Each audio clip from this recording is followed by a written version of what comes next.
guys, welcome back to another episode of Lights Out with Ish and Eve. I'm Ish and this is Eve, and we are back to discuss the crazy chaos that was Silverstone. Once again, producing some absolutely magic moments this season. Of course, we had the NICO podium, which was just I've never been so excited about anything before in my life. I was this is so important to me. This is like, oh my God. Like just one of those moments where you're just like, this is so special. And K-Mag was there. I know, it was so I cute. was like clapping him. I was like, oh. I'm like, K-Mag, you tried your fucking best to get him on the podium. And the fact that it was a Hulkenberg podium completely distracted me from the fact that that means it was a Sauber podium. Totally. I know. Like, excuse me? What the These fuck? were the people that, like, were taking 40 seconds to do a pit stop not that long ago. And took until the second last race to get points last year. Like, the turnaround is so insane. impressive. What the fuck? Yeah. Nico from P19 as well. P19 to P3. Insane. Held off Lewis at the end, like... Lewis in Silverstone at the end, like, truly an incredible drive. I know. I mean, Lewis was falling away from him. Like, he had Lewis. He never really was under threat. Yeah, I know. I think he, like, just got within his DRS and then just fell away. It was, because he got within DRS before they moved back to slicks. And then when they moved back to slick, Lewis was on the soft, so he must have just fallen away at the end, probably. Yeah, I think his softs just, like, fell off too quickly or something. But I thought he was a sitting duck, 100%. I was like, I think Lewis is getting him, like, without a shadow of a doubt. I also predicted a Hamilton podium, so I was like, what do I want here? What I want is a Hulkenberg podium. Fuck my predictions. Absolutely. Give me that Hulkenberg podium. I know. Like, good day for you on the predictions. Great day for me on the predictions. Slay. Well done. 3 out of 3. I was very impressed with myself. Thank you. But it was sort of like a trade-off of, like, Lewis continuing his, like, 12 Silverstone podium streak versus Nico Hulkenberg podium. First podium. And I feel like I definitely go Nico first podium. You're a 7-time world champion and this man has never set foot on the podium. That's pretty clean cut, if you ask me, of who I would prefer. Real. But Agreed. I'm also not a Lewis Hamilton. Build the man a statue. So. Literally. Oh my God, it was so cute. So many things about it were just so cute. Anyway, and just like also Lando home win. Yes, that was my other point. Was so cute. Home wins are just so special. I know. We'll talk about it at the end, but like the celebrations were just like, it was so cute. But yes, it was such a wild race. At the start, I was really like, I was really like, how many full racing laps are we actually going to get here? I know. I was like, fucking hell. It was the same in Australia. Just like every time they got going, it was like, oh, someone's binned it. Another one. Another rookie in the wall. So ridiculous. But before we get into, I guess, like the weekend, McLaren had their Silverstone livery back on, their chrome livery. I was there when they revealed it. Oh, true. They revealed it on stage. Oscar and Lando peeled the thing back. And everyone had their phones up filming. And I was like, can't fucking see. Good job. Well done. I'm sure it looks great. Yeah. And VCarb also had like an artist do their livery, which was really fun. I liked it. But yeah, we love a funky livery. I think they were the only two though for Silverstone. Mercedes had like little orange bits in their logos. That, you know, the logos that like are on the back of their car. Yeah. They were like orange. Oh. You couldn't really tell. It didn't look that different. Yeah. Fair. But it was just very funny because they were like, Mercedes has put orange on their car. Does this have anything to do with Max Verstappen? It's like, oh, true. Because the rumours were flying around. Did you see that photo of Max on press day just surrounded by reporters? And he just looked like he was ready to like off himself. Like he'd had absolutely enough. And like clearly everyone's just wanting to know what's going on with Mercedes. Did you see my theory that I posted on our story? Yeah, and I think you're probably you could be onto something with that. Do you want to explain it for anyone that doesn't follow us on Instagram. Yeah, well, you should go follow us on Instagram, first of all. But my theory with the whole Max, George, Mercedes situation is I feel like Toto is gunning to get Max for 2027, which means he wants to sign George on a 1-year contract. But George obviously would not want a 1-year contract with Mercedes, especially going into a, time where it's going to be an engine formula and Mercedes are predicted to be very good. So I'm sure that what Toto is trying to do is like give Max a year to see how good Red Bull are, how good Mercedes are, and then hopefully come over to Mercedes if they're really good. But I feel like the hold up is that George is like, I'm not signing a 1-year contract. So And I think fair. that's so fair. It's what happened with Carlos. It's literally what happened with Carlos all over again. Yeah, literally. But yeah, very interesting to see how that plays out. Because Max also said he wants to finish his career at Red Bull, but is he just trolling to get everyone to shut the fuck up? Probably. I think so. And because he always used to be very strong on that I've got a contract with Red Bull, I'm driving for them next year, I will always be a Red Bull driver. And he's sort of he's still very much I've got a contract with Red Bull, but he's just sort of backed off on he did say he wants to finish his career at Red Bull, but he probably just said that because all those reporters are fucking attacking him. Well, that's the thing, because if he says anything else, they're going to be he's moving to Mercedes, that's it. Exactly. But did you hear Christian Horner was like, oh, if Max leaves, I'm going after Oscar Piastri. I was like, in your fucking dreams, mate. What? Yeah. You think Oscar Piastri is going to leave McLaren right now? You think Oscar, he's just signed a long-term contract extension. He's leading the World Championship in that car, and his manager is Mark Webber. Yeah. The manager being Mark Webber thing is really the nail in the coffin. I know. It's you could claw Oscar Piastri out of Mark Webber's cold, dead hand someday. But before then, I don't think you've got any chance. I'm sorry. So true. Anyways, let's get into the weekend, shall we? Yes. FP1. Yes. We had another couple rookies in this week. We had Arvid Lindblad driving for Yuki and Paul Aron driving for Nico Hülkenberg. I'll let you make any comments about them because you follow the F2 drivers way more than I do. Yes. Well, Paul Aron is not currently driving in F2. He's just Alpine Reserve at the minute. But it is interesting that he's gone on loan over to Sauber for a little test. I saw he did a little socials thing with Gabby. And they walk past, it's so stupid, but I loved it. Sauber socials, and he walked past the camera, he was giving him a tour, and he points at it, and he's like, this is where we keep our fans, say hi. And Paul's anyway, Paul Aron is great. I rate him highly.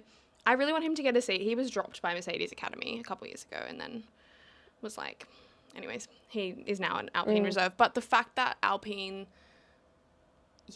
seem to be going towards Bottas, not another rookie, which I think is a good idea. You've put 2 rookies in, hasn't gone well. Your car is shit. You need to be maximising it when it is the opportunity, like this weekend when Gasly showed that, things can happen. 100%. So you need to have 2 experienced drivers to be able to maximise points in these kind of situations. So I do kind of see why they would want a Bottas over another rookie. Yeah, but it makes complete sense. Yeah, it's interesting. It's, obviously sucks for Franco if that, because there's rumours that was his last race. But I think they'll give him until the summer break. I think so too. I think there'd be no point replacing him in Spa, only to then have 3 weeks of nothing, But Alpine doesn't always do the logical thing, so who the fuck knows? That's very true. We'll see. As for Arvid Lindblad, he's a sleigh, British boy. So that would have been really, really nice for him driving at his home race. Obviously, he's just been granted the super license, so it was his first FP1. He did good. I have nothing really to say. He's kind of slaying it in F2 at the moment. Well, he's obviously been tipped to be the next in line, kind of in the Red Bull, you know, Hell conveyor show. belt. So, yeah. So I guess it was probably a good, like, first run for him just to see how he goes. Yeah, there could be an opportunity, I think, for him next year at RB because Red Bull like to spit out their drivers. So I reckon something could happen for him next year. But hopefully, because they were like, "Are you going to be the next Max?" And he was like, I don't want to be the next Max Verstappen. I want to be the first David Lindblad." I was like, "Ooh, okay, Good answer. slay." I know. Anyways, the rest of FP1. So, yes. A lot of people like spinning and just all through practice. Yeah, Bortoletto and Gasly both had really big spins, like down at Cops, and like thankfully managed to keep it going and not end up in the wall because there were some big ones, which was crazy. Yeah. Lewis went fastest in FP1, and like honestly, I remember saying this in our podcast last year, and it like absolutely is rung true again this year. Like Lewis Hamilton in Silverstone is just an absolute cheat code. Yeah. Like. Obviously, I'm saying this now in FP1, but it literally applied throughout the whole weekend, and especially in the race. Like, that man, you put him in any car, and you put him in Silverstone. And he'll be competitive. Like, yeah, it's insane. Like, but always, like... all year. Yeah, always as well, like, through practice and everything, Ferrari looked good. They were looking good, because in FP2... Lando went fastest, and both Ferraris were behind him again, so it was consistent. Do you want to hear a note that I made in FP2? Yes. Ferrari look fast as long as there's no wet to dry decisions to be made. Yeah.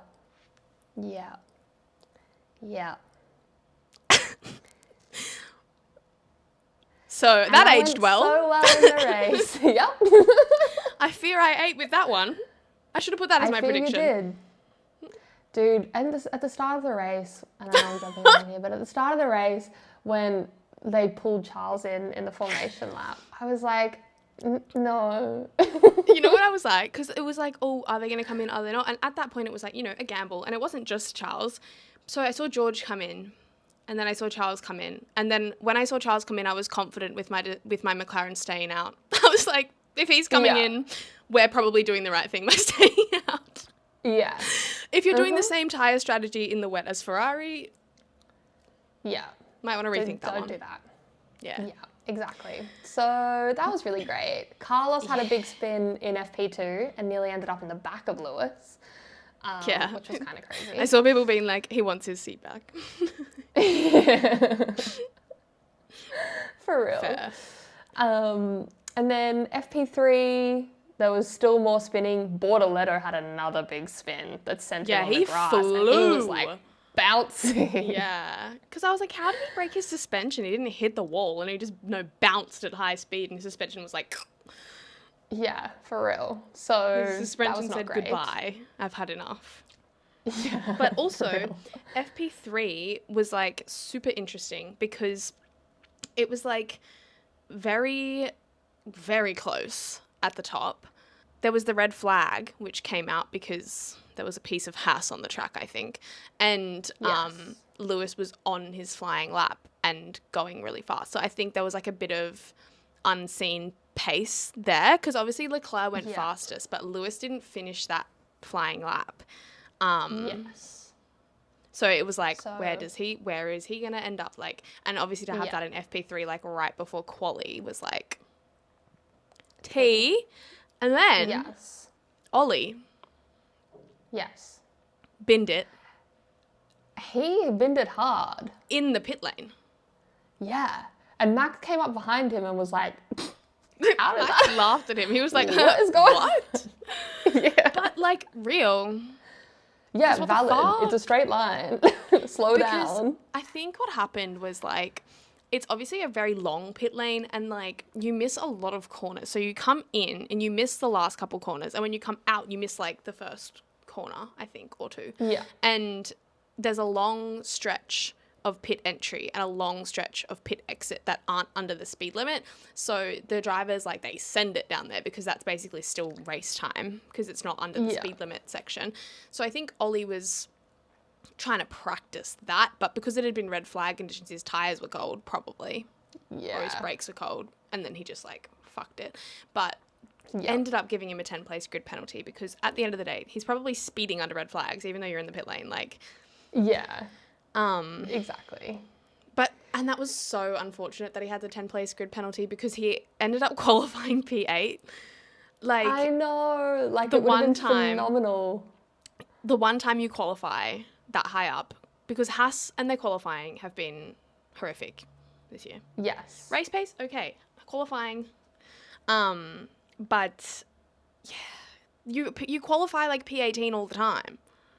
I know. And not only the one time do you qualify P8, but the one time you qualify P8 and it's like a wet to dry changing conditions. There are like at your random home drivers race. Anywhere. Yeah, Nico's in P3. Like, who knows what he could have done? You could have been Bro on the could have won the podium. race for all we know. literally. So super upsetting for him. Yeah. Anything else to say? Practice? I think that's it. I think we can move on to quali. So in Q1, we had Franco Colapinto, Nico Hülkenberg, Lance Stroll, Bortoleto, and Liam Lawson, all eliminated. Obviously, Nico just said, that's fine, don't worry about it. It's chill. I can podium from here. It's fine. Done it plenty of times. Yeah, we're chilling. But Franco had a big spin, obviously, and ended up in the wall, but managed to get going again and got out of the gravel, but then there was a red flag. Yeah, So because it was all he a bit just of a missed pit entry. Yeah, and he had to when go all the way around. His rear wing was like shaking from side to side. I was like, he can't drive that the whole way around the track. I was like, he's going to have to pull over. That was never going to happen. It was, again, very close at the top. It was. Charles was at one point being investigated for a yellow flag infringement, and I was like, oh yeah. I was like, please no, please. It's been going so well until now. yeah, literally. Albon put in a really great lap at one point. I was like, damn. Yeah. The Ollie was balloons setting were purple looking sectors. all right. Yeah. I was getting very nervous for Lewis at the end there because Ferrari did not give him a final lap. They like timed him. He was like out of sync with everyone else. And he didn't get a final lap, which he was very upset about on the radio, understandably. Yes. And I was like, oh my God, a Ferrari gonna screw him here and have him eliminated in Q1 in Silverstone? Like, I was thinking that too. I was like, if Lewis gets knocked out in Q1, he's gonna fucking swing. Contract. Yeah, he's gonna swing when he gets back into that garage. Yeah. Because, like, it would have been just completely, like, a Ferrari fuck-up, basically. Totally. But thankfully, he just snuck in P14. I was like, oh. Yeah, because it was a point in time where I was like, oh my God. But then I was like, they've all finished their lap. Except for Gasly, Franco, but yeah. I was exactly. like, So Gasly snuck in as well. And it just shows if you can sneak really into Q2, then who knows what can happen. Because exactly. I know. Well, because in Q2 we had Ocon, Albon, Hadjar, Yuki, and Carlos eliminated. And I thought it was very fun that Oscar and Max at the same time. Whenever that happens, I just always think it's like crazy. Because I'm like, wow. How? Literally, me too. Yeah. But on their first runs, Ferrari was sitting 1-2. And I was like, oh my God. Here we go. We're on here. Yeah, I shit myself a little bit because obviously through all of practice they looked really fast, and then in Q1 I was like, oh, they've fucked off. Like, great, whatever. And then in Q2 I was like, we're back, baby. I was like, this is like a last year quali. Like, it was such a fun quali because it wasn't just like, oh, is Lando or Oscar gonna get pole? It was like, are the Ferraris in the fight? What's going on with Max? Like, you know. Anyway. Yes, agreed. Obviously a little bit unfortunate for Yuki, but like not terrible given, you know, just everything. I mean, the race still went terribly, but... Yes, correct. But quali was not too bad. No. So that was fine. Also, I felt a bit bad for Carlos because like there was a few people in front of him that like had the penalties. So it was like, oh. I was gonna, but you know, he probably would have ended up, even if he had been into Q3, he probably would have ended up around where he started anyway. So yeah, exactly. like, So because in Q3, Kimi Antonelli and Ollie Behrman were carrying penalties. Yes. Kimi for his torpedo into Max last week, and obviously Ollie for binning it in the pit lane. But they both did well to get through. Like, Ollie finished Q2 P6. Yeah. And I was like, okay. Like, you got some pace. And then, like, Gasly got through as well. Which is kind of what I was Gasly alluding making it to through earlier. to Q3, which was great. Yes. Literally. Because, then in Q3... So, again, to come back to the whole Lewis thing, on their first runs, Lewis somehow managed to put it on the front row. And I just am like, all year, he's slower than Charles. Like, most of the time. Like, 90% of the time, he's slower than Charles. Especially in quali. I just love you trying not to piss off the Lewis fans. Most of the time. I know the sprint in China happened. I know. Yeah. But, like... Sorry, I interrupted you. I just don't understand. He gets to Silverstone and I'm just like, what is going on? But it's kind of like Charles in Monaco as well. Like, Ferrari's been shit all year and Charles gets to Monaco and he's like... in the hunt for pole. Anyways, I am Ayrton Senna. Yeah, literally. Anyways. But, then, Oscar's lap was great. Oscar's first lap was really, really good. And then everyone made mistakes on their second lap, basically. They did. Well, not Max. Max had an incredible final lap. Because when Lando went, because obviously I predicted a British pole sitter, so I was like, and obviously his home race, I was like, I would like him to win and be on pole. And then he made the mistake in the last sector, and then Lewis made the same mistake in the last sector, and then Oscar made a different mistake, I think also in the last sector, and didn't improve. And Charles, God knows what happened to Charles on his last lap, something major, because he was screaming down the radio. He was berating himself like there was no tomorrow on the radio. Like, and he was like one spot behind Lewis. I did not understand what. I think we didn't see his lap. I think he must have made like a rather big mistake. But then, when Max was going around, everyone's finished their last lap. George popped it up to P4. I wasn't expecting him to. He was kind of off the pace through quali and then put in a nice lap for P4. But Max is rolling around the track. Purple. I was like, fuck. I was like, with Oscar because once Lando didn't beat Oscar, I was like, all right, Oscar, like, you're on. Like, this is, you're for pole. Let's go. And then when he didn't improve and Max was going purple, I was like, here we go. Right. Okay. Yeah. And then obviously just whacks it on pole and I was literally like, I was like, fuck off, Max, I fucking hate you. I was like, God, he's goated. God, he's good. Like, God, he's good. Like, you gotta respect it. Pissing me off. But like, you have to respect it. I'm just like, God, he is so good. Like, dragging that thing round to a pole position. Insane. Yeah. And like, he just... I mean, it was phenomenal. They did run a very low downforce setup for quali. Yes. Which then fucked them in the race. Yes. Like, correct. In the race, in those conditions, like, it worked to get him pole, but like... Yeah. I don't think... Was it worth it? At what cost? Yeah. What I liked about it was, like, it created a sense of, like, okay, it's not just a McLaren front row and they're not just going to, like, fly off and then it'll be, like, those two working it out. Like, it definitely at least, like, felt like, okay, there'll be a bit of back and forth in the race. So that was, like, really good. Like, it was probably, like, sort of an inevitable thing that they were going to overtake they would get him, always. Yeah. But, it was nice to at least know that maybe for the start there'd be a bit of like back and forth. But yeah. Because when that was the front row, I was like, okay, Oscar's probably going to win this race. Yeah, agreed. That's agreed. kind of where I was at. And let me tell the story about what is happening, what I'm doing tomorrow because of Lando.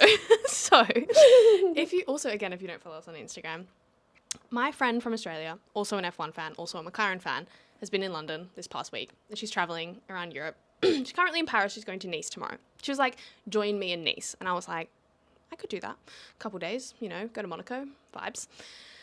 And I was like, yeah, okay, I will. But I'll just need to like reconfigure some of my other plans around that to make that work, So I go do that, organize my other things, go back to look at the flights, and they've like doubled in price. And I was like, fuck. And I was like thinking about it, and I was like, oh, I don't know whether I should, like kind of expensive. I don't know, like to spend that much money for literally like less than 48 hours there. Like, I don't know about that. Yeah. And so I texted her and I was like, oh, I just don't think I can. And this was like right before the race. And then after I said no, I was like, wait, but I really, really want to. Like, should I just say fuck it and go for it? So I texted her and I was like, if Lando wins the race, I'll book it. So I have a flight tomorrow to Nice, basically. Thanks, Lando. Shout outs to Lando for your empty bank account. Yeah, that's for the plot. Anyways. Yeah. And I get to go to Monaco. You do. That's so I wonder exciting. if anyone will be home. I'm going to be like, true. Eyes peeled. I mean, so they bad at honestly that. might be, because it's like 2 weeks now until Spa. So you never know. Yeah, it's a good point. Might run into someone. Yeah, I just need to keep my I went to eyes Monaco open. before I really cared about, or really, I probably couldn't even tell you a single thing about F1 when I went to Monaco. So Yeah. I did not care. I was like, this is a corner. This is Yeah. an underpass. Yeah, me and Izzy are going to be like... Yeah, and then like have to go and find a corner store to eat food because it's expensive. But For real. anyways. It's so expensive. I went ages ago, and it was like, we went to the like Monte Carlo hotel, and we got a drink, and it was like 20 euros or 25 euros. a singular drink. One drink. Yeah. So have fun with that. It's going to be an expensive trip. But it's fine. Yeah. For the plot. It'll be fun. You'll be good. You'll be good. Anyways. Shall we discuss the race? The we race. get to Sunday in Europe, and it is bucketing down with rain on Sunday morning. Mm-hmm. So very damp track. Yes. And it stopped raining. Well, I'll let you tell the weather story because you're in London. Yeah, so. it was raining in London as well. Weather report, it was raining. But it was raining on and off. But I was like, that doesn't necessarily mean it's raining in Silverstone. But likely it is Yes. because this country is tiny. So likely Yes. there's also on and off rain up there. Yeah. So I was like, interesting. And last year, obviously, wet to dry. Silverstone's always some sort of rain involved, fun, chaos. So, yeah, it was clearly pouring rain prior to the race. But then Yes. when they were going out to start the race, it was very clear. The It was sun very had come sunny. out. Yeah. And like a lot of the track had dried. Yeah. Like and good it was chunks of the just track had dried. the last sector, the last couple Yeah. of corners were wet. And Wet, so wet. everyone came out for the formation lap, started on inters. Safety car formation lap. Dude, so For what? Martin Brundle was not happy about that. I No. don't know if you like heard his commentary. He was like, "Are you kidding?" Like, Is why? it that big, Martin? It's not. It's okay. It was not that big. But but yes, also, yeah, like, formation lap didn't we- behind a safety car. I think we did a formation lap without a safety car in Brazil last year when it was like pouring rain. Yeah, that's a little crazy. We're pretty sure we did a normal formation lap in that monsoon last year. Yeah. And then the sun is shining and most of the track is dry. Anyway, it doesn't matter. It's fine. It doesn't really make that much of a difference. I thought I might be missing something. No. But it was then But just... the interesting...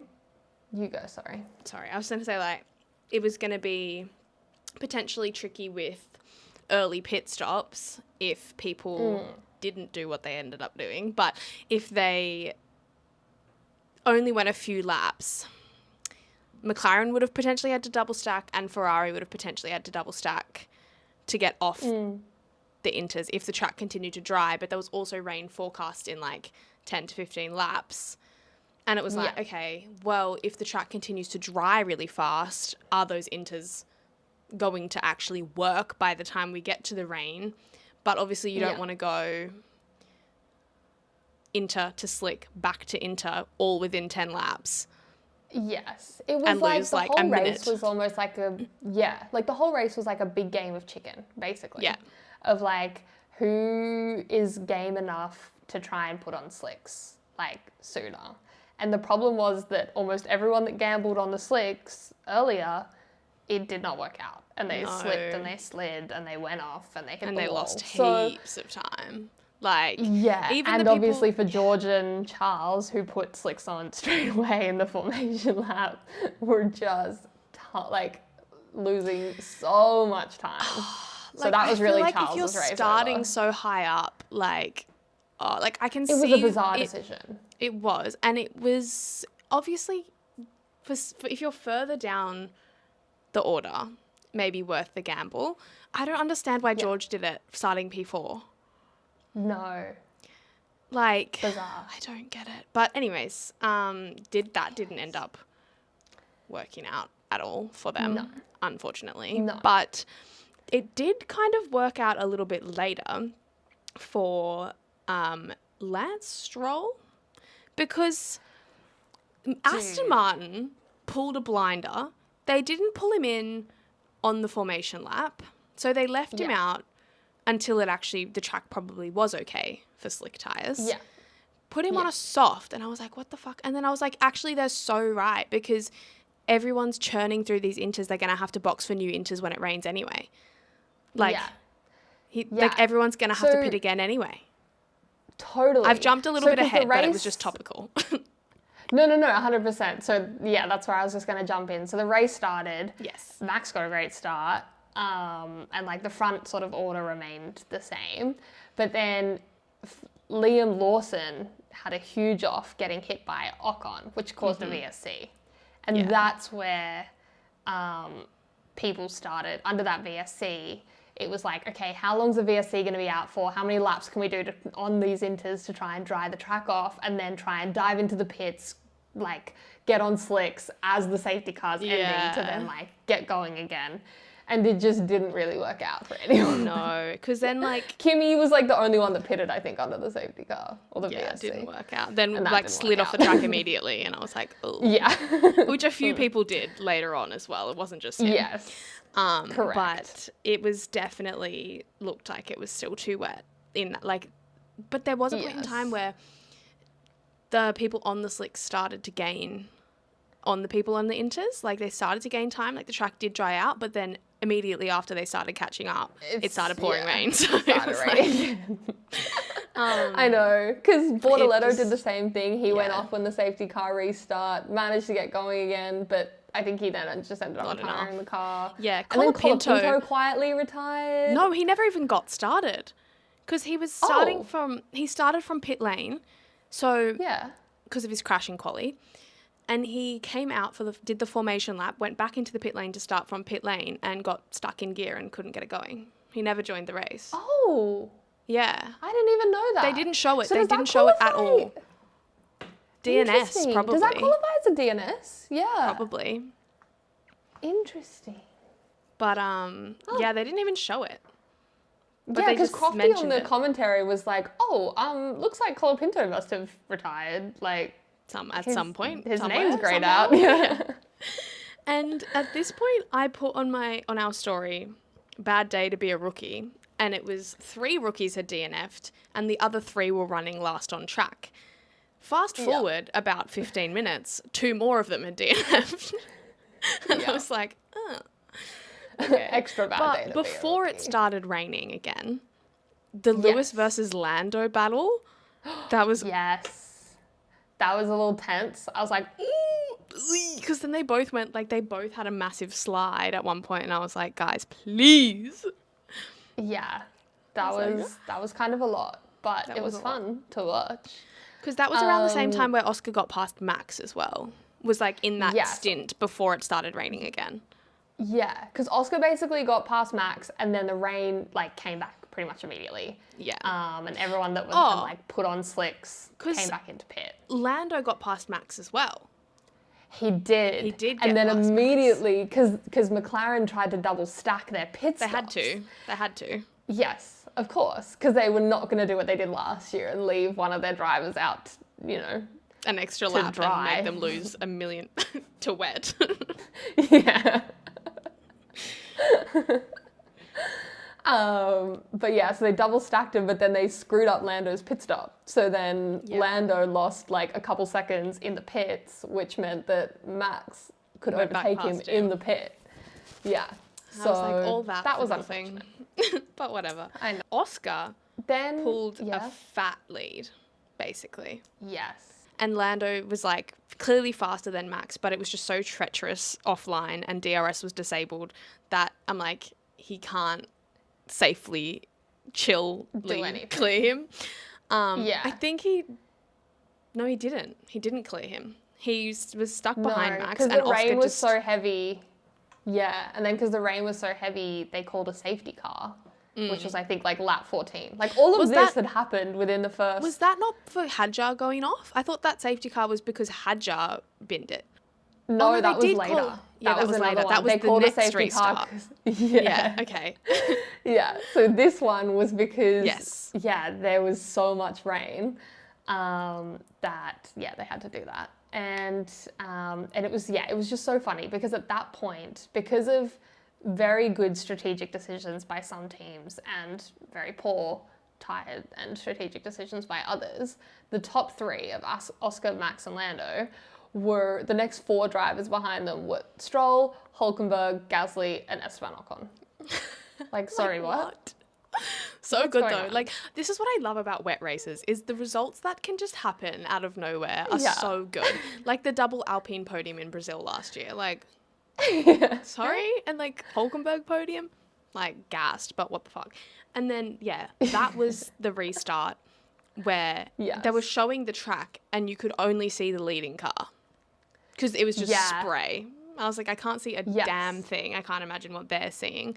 And then Hadjar was in the wall and we saw his onboard and what they're seeing was absolutely nothing because how was he meant to know that Kimi was there? The onboard video was terrifying. Yeah. Like how any of them do that, those red lights just appear out of nowhere. Oh my God, I know. Like, awful. Like, George was even on the radio like, this needs to be a red flag, which, like, they talked about on the commentary was maybe a little bit strategic of, like, that would benefit you. It would, yeah. But, like, when you look at his onboard, you can absolutely understand why he would say something like that, because that's terrifying. Yeah, that car came out of nowhere. Yeah, literally. And it was a great save from Kimi. Like, so good. In the wet to not go spinning off himself. I know. So, good on him. Then we had the drama at this safety car restart with Oscar's incident. Yeah, Oscar, let's be for real, slamming on the brakes behind the safety car. And Max passing him under safety car. Lando also nearly went into the back of him, low-key. Yeah. And it caused a lot of almost ramming people further back as well. And it could have been a bad concertina. Yeah, I was like, he's going to be in trouble. Like, I was like, Oscar, like, I know what you're trying to do because you did it before. You did it in Spain, I think. And even in Spain, I was like, that's a bit like touch and go. And I can see what you were trying to do, but in those conditions and just at that degree. But I think he was saying like the where he got caught out and just a bit unlucky was the safety car lights had just gone off. So he just accelerated and then Max thought he was going. Yeah. And then he braked. So the like amount that he braked was a lot more than he wanted because he just accelerated and then like it was just kind of like an awkward timing with the safety car of him doing that. Yeah.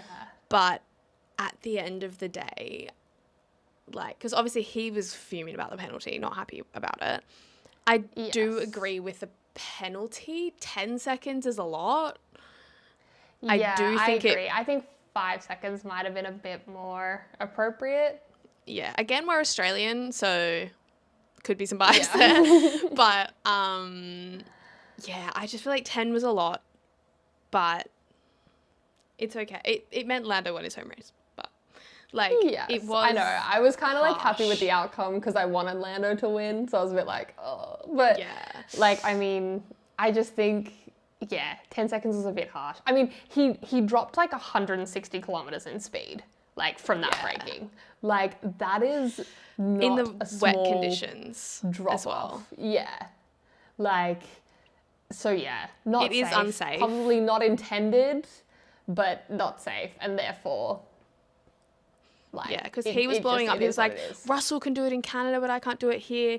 He braked almost double what George did in Canada. So... Yeah. Very different circumstances. Very, very different circumstances. So it was a bit unlucky, but also I do think getting a penalty is definitely fair for that. 10 or 5. But anyways, because it also ended up... No, for sure. I think it had a lot to do with then Verstappen's spin, because Max then couldn't... His tyres weren't where he wanted them. It ruined his, like, warming his brakes and tyres, like, routine before a safety car restart. And then when Oscar took off, round he went, because it was kind of like when he spun, I was like, oh, fuck, like, because he kind of, like, fishtailed a little bit, and I was like, oh, that's a slide. But because it's Max, I thought he would save it. And then, but he just kind of, like, fishtailed and then just went round, and I was like, I know. It was crazy. I was like, well, that's him out of the race. So I guess it's just between Lando and Oscar now. And then I was like, oh my God, Lando's basically leading this race. Because when the penalty came through. Yeah. Because I was like, Oscar, he's going to get a penalty. He's going to get a penalty. Yeah. I was very confident that was going to happen in whatever degree. And for sure. Yeah, then after this got going again, it got quite good. The Hamilton-Russell battle was quite good. The Hamilton-Russell battle was very good. I enjoyed that a lot. Antonelli unfortunately had to retire with like damage from Hadjar's collision. So another rookie bit the dust. Yeah, and he's like been so unlucky with DNFs this year. Like so many DNFs haven't been his fault. I know. He's had engine really like, failures. He's been crashed into. It's like none of this is your fault. I know. But poor thing. But at this point, like, sort of Lewis was making up a few places. Charles and Max were like cutting back through the field, obviously, after Max had When his did spin. Charles so go on his massive going on? When did Charles go on his massive adventure? I can't even remember. Dude, I think it was a earlier. Real adventure. Yeah. But that was interesting. And then Nico was running in 4th at this point, and I was like, oh my God. And Stroll was on the podium. And I was like, Stroll, fuck off. Yeah, I was like, we're going to reverse this right now. Yeah. And then he overtook him. He did, which was so good. And then when did the Hasses do their little spin? Later. That was when everyone went back onto slicks. Because that was funny. Okay. But yes, because George was like, I think the first one to go back onto slicks, and then he sort of spun and lost the car. It was Alonso, because there was that radio message from George, and it was like, how brave are we feeling? And his engineer was like, brave but not suicidal. And then as that radio message was shown, Alonso came into the pits, and I was like, okay, so he's feeling suicidal. Sure. Like, great. And then George was like, nah, like, I reckon we go for it. Didn't work out. So Alonso was sliding around, trying to overtake somebody or getting overtaken. And then George also spun the fuck around. Went for a massive adventure. And somehow everyone saw that and was like, yeah, let's go on to slicks. That's the right tyre. Yeah, that was so bizarre. So weird. Like, at that point in time, that's when everyone dived into the pits. And I was like, why are you doing that? And then everyone dived into the pits, came out on slicks, and then everyone off the track, spinning. Sliding around. Like, what? Dude. But the Haas's synchronized little, I was actually just so impressed. I was like, that was fun. I know. Because I was so shocked that the back of, I think, Behrman didn't hit the front of Ocon when they, like... Yeah. But, They synchronized. did that so well. Spinning. Yeah, good job, guys.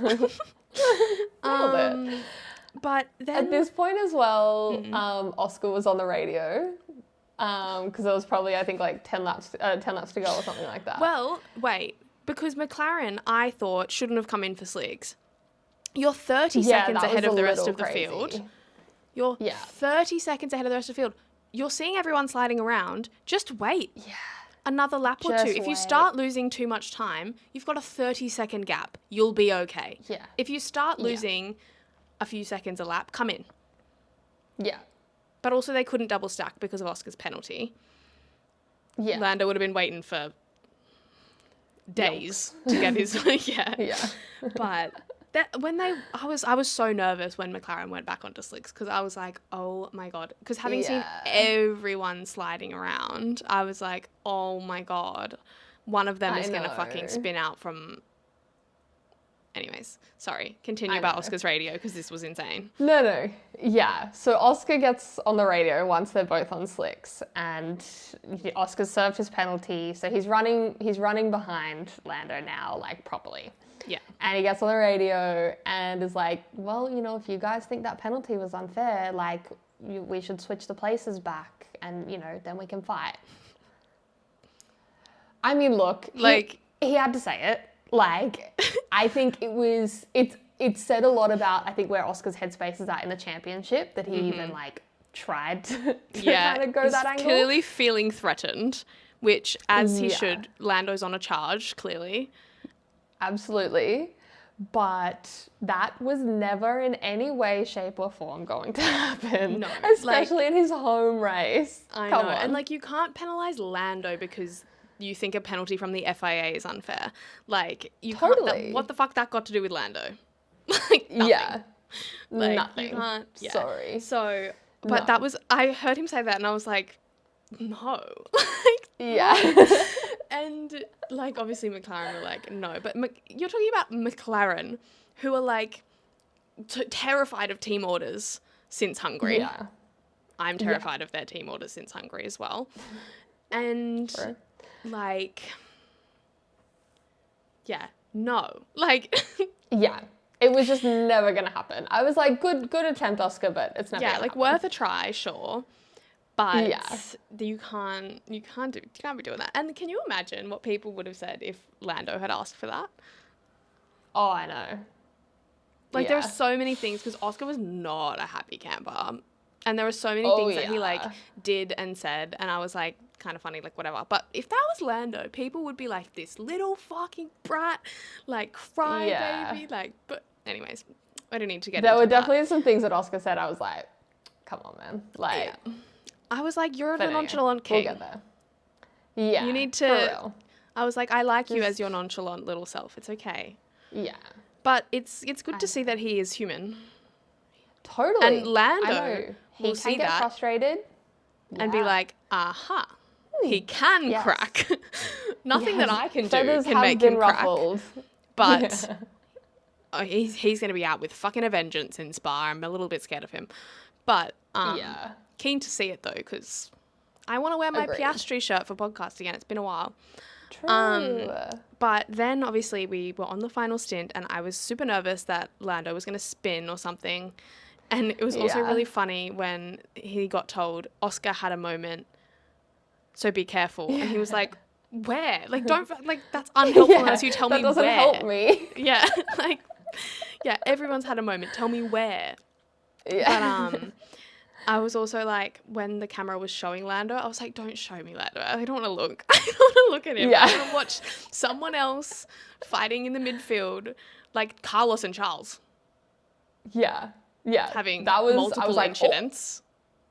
I know. They had multiple, like, they were both running, like, it made, like, their little bump because they had the one where Charles overtook him and like hit him, but then they had the other incident which actually wasn't shown on TV, and I didn't see it until later, and they both hit each other and went off in the gravel, and it cost Carlos points. Well, I noticed on Carlos's Instagram, he made a post about it, and he called it the Ferrari in front. And I was like, you're speaking about your past teammate there. Like, that is your husband. Yeah. Like, hello. Like, the Ferrari in front. Yeah. Like the incident with the Ferrari in front. I was like, ooh, mom and dad are fighting. Yeah, literally. Anyways, then, yeah, they were showing Lando, and I was like, I don't want to look at Lando. I'm scared. Yeah. I'm scared. Yeah. Because also, like, I just would have fucking cried. Like, if he'd spun himself out on one of those last laps. Well, my brother was talking about that. Like, don't wave at your stand. Like, Nigel Mansell did that and, like, cost him the win. Could you imagine Lando's if you not were gonna winning? do that. Of course not. But could you imagine if you were winning and you waved to your fans and you, oh... I've seen it happen, like, so much of a smaller degree in AFL where someone's, like, running into an open goal and they'll, like, fist pump before they kick the ball and then miss. And I'm like... Yeah. You're like, no, too early. That's embarrassing. Yeah. But, he was like, don't wave at your stand. I was like, he's not going to wave at his stand. He's laughing. Yeah. I know. But yeah, he won. Did it. And it was so cute. Him on the radio. So cute. Oh. I know. It sounded like his first win. Like, it was a very reminiscent radio message to when he won in Miami last year. 100%. It was You're like, so we did cute. it. Yeah. And like the woo! Because like other times when he's won races, he's like, nice, good job, slay. Yeah. I would love him to drop a slay on the radio. I feel like that's a George Russellism, though. If anyone's going to drop... No one's going to drop a slay on the radio, but if it was, it would be George. No. Doesn't fucking matter. Don't care at all. Let's continue. But fucking Nico on the podium and Gabby on the radio was so cute. So cute. Oh, bless. So, like, I'll meet you down at the podium. And then like, also, did you see him, because the camera's on Lando walking back to his team, and you just see Bortolano run past the other way to Nico. And I was like, oh, so cute. And like, they were just so excited and like, oh, it was just so cute. The whole team just like jumping up and down with the like Swiss flag. So cute. And like Lando obviously with his like mom was really sweet. That little moment. I was like, oh. That was so cute. Yeah. Just adorable. I loved that. Me too. It was so cute. And then in the cool down room when Lando brought Nico's helmet because he didn't know like what to do. He was like, he goes like, oh, so this is what this looks like. Okay, cool. Like, okay. And yeah, Lando brought him his helmet and he was like, oh, do I need that? And Lando was like, oh yeah, like I just brought it for you because... And he was like, oh, thanks. Yeah. I was like, that's so sweet. Lando being like, oh, he doesn't know what to do. I know. But, yeah, everyone being so excited for him was so cute. I know. Oscar was obviously quite salty in his interview with Jensen Button. Yeah. Very obviously just didn't say much. I mean, fair enough, like valid. Yeah. And then again in the cool down room, like explaining his thinking behind why he didn't think he deserved the penalty. And also like Nico kind of validating why he did deserve the penalty too. Because he was like, oh, so we all, he was like, we all had like stuff happening back there as well because of that. Yeah. And I was like, oh, yeah, Oscar, you haven't really got someone on your side there. I was like, because Nico was like, did you guys fight at the front? And Oscar was like, no, I got a fucking penalty for this. Like, what the fuck? And then Nico was like, kind of validated why the penalty was fair. And I was like, I know. Not what Oscar would have been wanting, but okay. No. It was a bit Lando sad that... asking Nico, like, how he's there. He was there when we walked into the cool down. He's like, how are you here? Oh, it's so funny. So An funny. icon. But also like, yeah. And it's not personal, it's the fucking car. Like, what do you mean a Sauber is on the podium? No, totally. It's like everyone was thinking that. How are you here? You were in a Sauber and you started in P19. Everyone was thinking that. How are you here? Literally. But I was a bit sad that like, obviously they were super happy for him, but like, Oscar kind of brought the vibes down a little bit. Yeah, a little bit.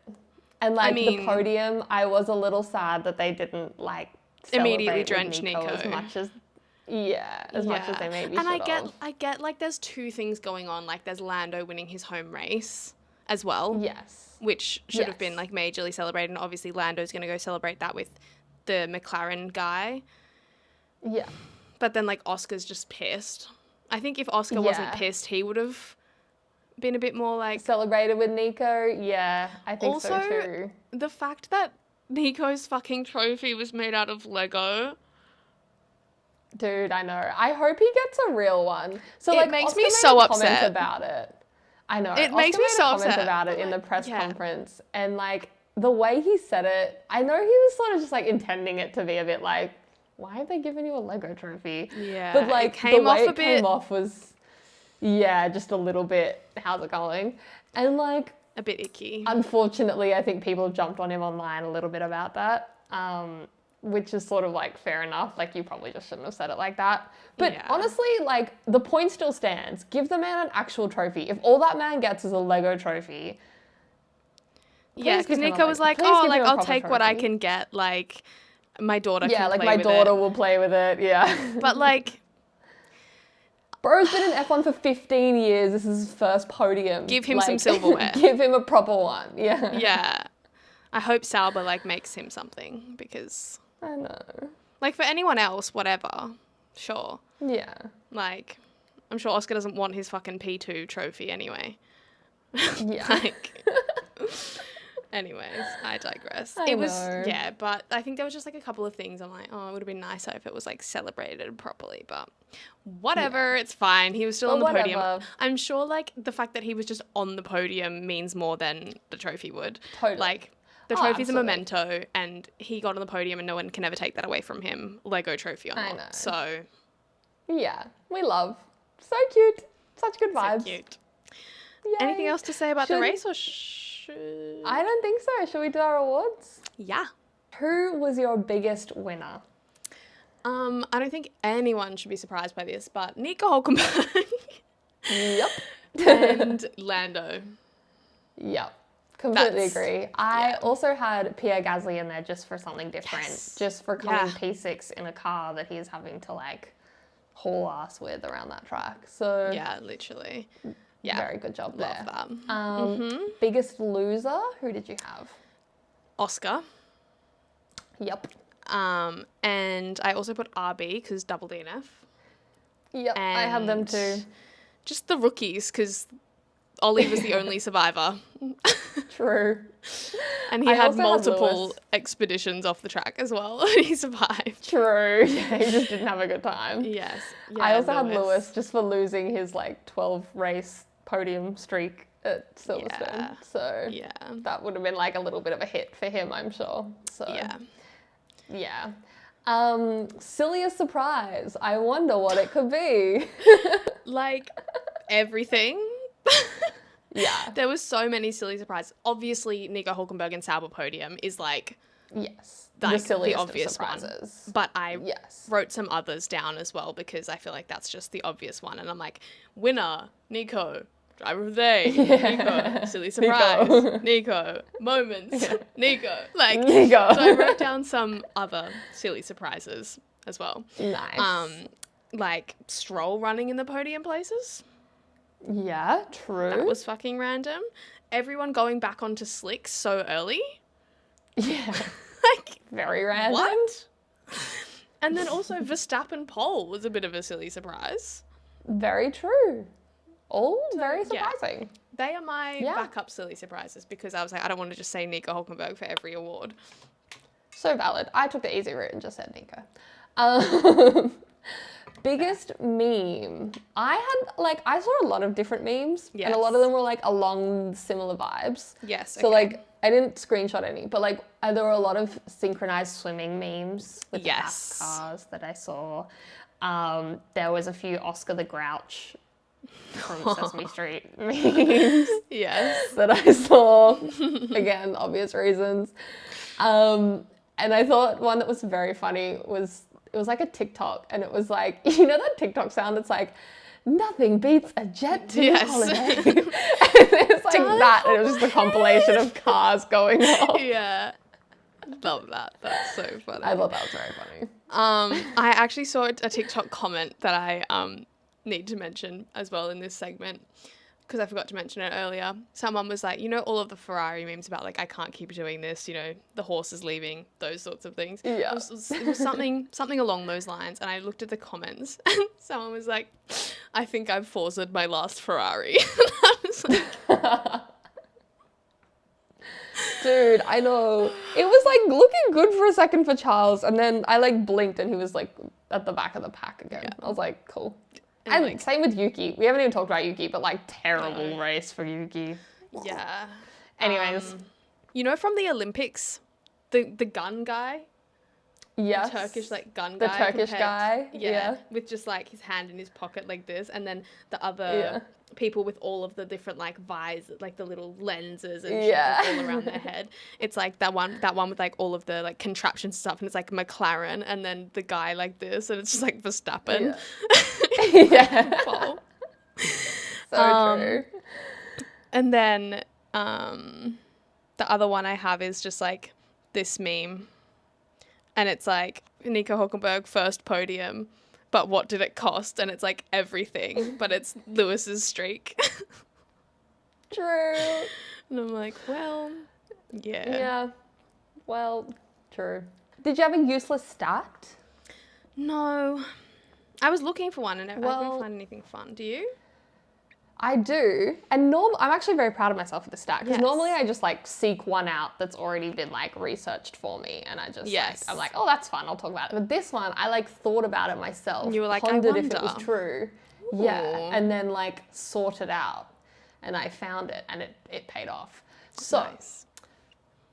Both this year and in 2021, 2021, after finishing the race in Silverstone, the two championship competitors were both 8 points apart in both years at the end of Silverstone. So in 2021, Max was ahead of Lewis by 8 points, and this year Oscar is ahead of Lando by 8 points at the end of Silverstone.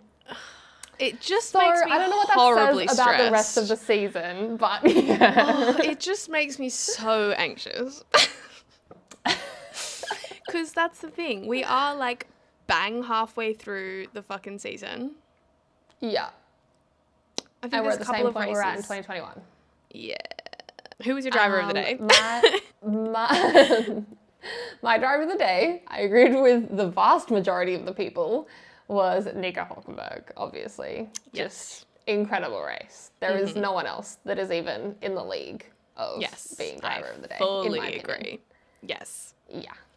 So we've agreed with the people so much recently. I know. I know. At the start of the season, we were so anti agreeing with the people. Now we're like, the people have got. People are getting it right. Yes, correct. What was your favorite moment?